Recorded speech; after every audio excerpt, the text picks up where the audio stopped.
Good morning and welcome to Richard Raw's Daily Meditation from the Centre for Action and Contemplation. The theme for this week is the Rhineland Mystics, and the contribution for today, Monday, August 3rd, 2020, is Viriditas, the greening of things. And this is how Richard Raw begins his contribution. He writes, Hildegard is not only mystic, she is also prophet. She disturbs the complacent, deliberately provoking the privileged, be they emperors or popes, abbots or archbishops, monks or princes, to greater justice and deeper sensitivity to the oppressed. She can rightly be called the grandmother of the Rhineland mystic movement, which brought the powers of mysticism to bear not on supporting the status quo, but on energizing the prophetic in society and church.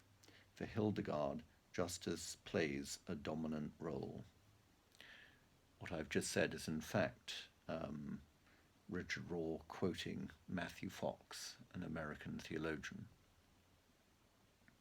Richard Raw continues, Throughout the ages, mystics have kept alive the awareness of our union with God and thus with everything.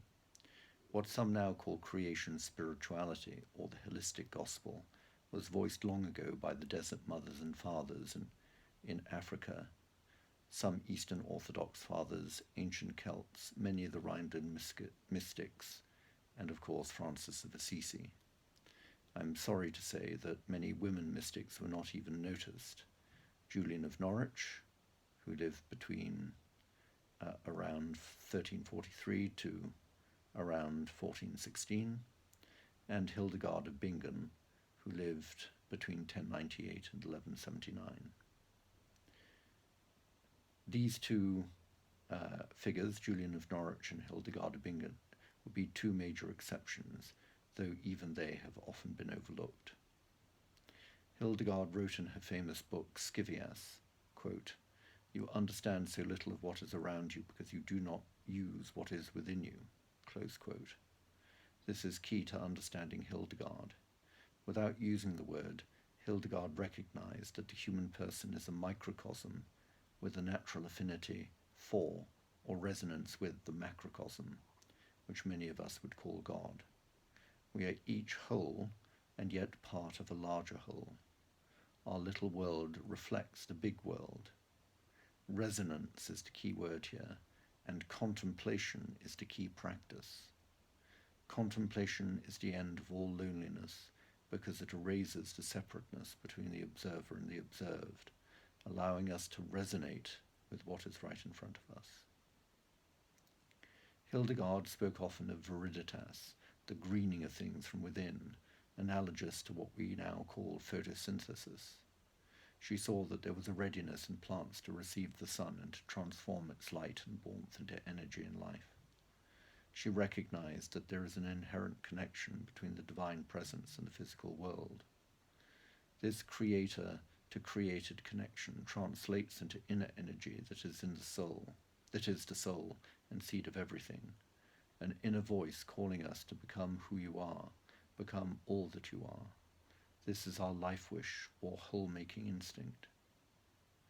Hildegard is a wonderful example of someone who lives safely inside an entirely integrated cosmology.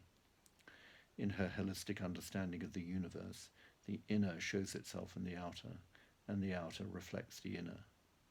The individual reflects the cosmos, and the cosmos reflects the individual.